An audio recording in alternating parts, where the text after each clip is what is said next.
Bonjour à tous et bienvenue sur cette vidéo où nous allons parler de trigonométrie. Et plus particulièrement, nous allons nous servir de la trigonométrie pour calculer des longueurs dans un triangle rectangle. Avant de commencer, je vous invite à regarder la vidéo sur les formules de trigonométrie. Je vous mettrai le lien dans la description. Nous allons donc nous placer dans le cas suivant. Nous allons prendre un triangle rectangle BAC, rectangle en B. Je vais dire que ce côté mesure 9 cm et cet angle 21 degrés. Et la question est la suivante. Combien mesure AB?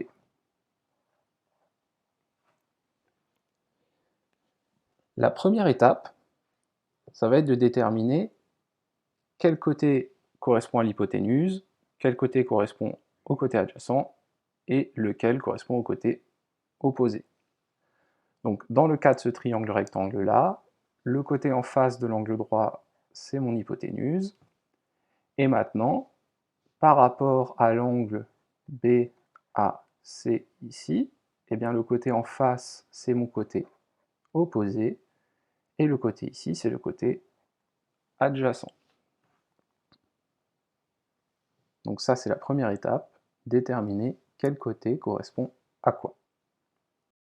Ensuite, nous allons écrire le moyen mémotechnique casse-toi. Il va alors falloir se demander ce que l'on connaît. Donc en rose, je vais entourer ce qu'on connaît. Et bien ça c'est facile, on connaît ici H, l'hypoténuse. J'entoure le H de hypoténuse. Ensuite, il va falloir se demander ce que l'on cherche.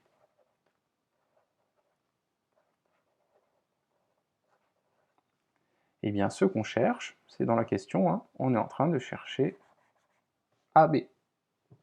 AB qui n'est rien d'autre que mon côté adjacent. Donc je vais entourer le A de adjacent. Et on peut remarquer que ici, on a à la fois entouré l'adjacent et l'hypoténuse. Donc en fait, c'est de cette formule, de ce morceau de formule qu'il va falloir se servir. On va donc se servir du cosinus. On va écrire le triangle ABC est rectangle en B. Je peux donc écrire. Alors pourquoi on précise que le triangle est rectangle? Parce que la trigonométrie, ça ne marche que dans les triangles rectangles. Une fois qu'on a écrit ça, on sait qu'on se sert du cosinus. Donc je vais écrire cosinus de BAC est égal à, alors ici c'est adjacent, AB,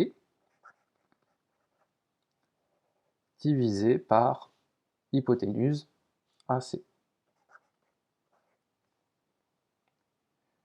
Une fois que j'ai écrit cette formule, je vais remplacer par les valeurs que je connais. Donc BAC, on le connaît. BAC, c'est écrit ici, mesure 21 degrés.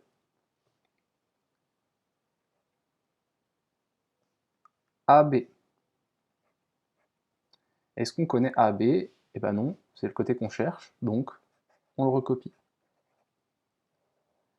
Et ici AC, AC on le connaît, ça mesure 9 cm. Maintenant, un petit commentaire. Je rappelle que tout nombre peut s'écrire le nombre sur 1. 5, ce n'est rien d'autre que 5 unièmes. C'est pareil avec un autre nombre.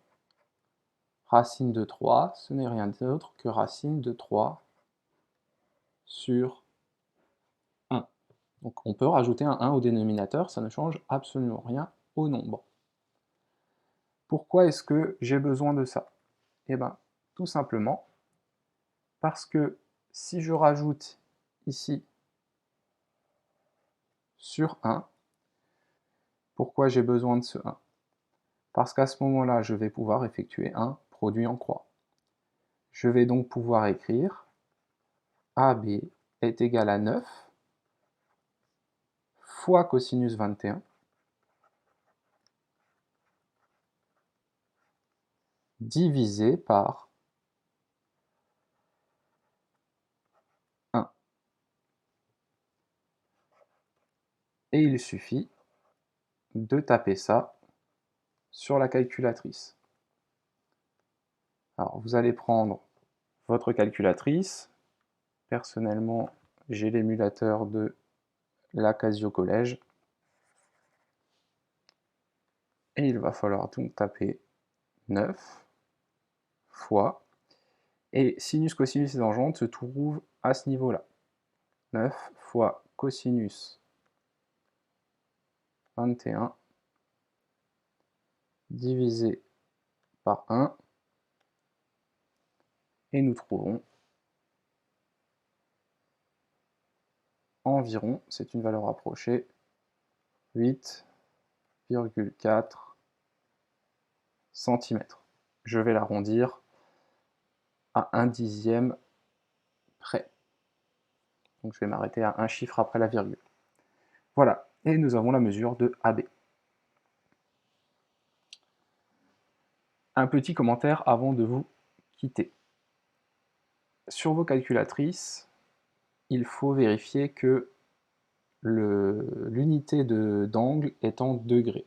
Donc pour ça, sur la Casio, il va falloir aller dans seconde, config, et là vous avez à la deuxième ligne unité d'angle. Donc vous faites 2, et dans la liste, il faut bien faire attention d'avoir réglé en degrés. Donc j'appuie sur 1. On le constate, ici il y a un petit d, ce qui veut dire que la calculatrice est en degrés. Donc c'est très important, sinon vos calculs seront faux. Enfin, vos résultats seront faux, pour être plus précis. Bonne journée, au revoir.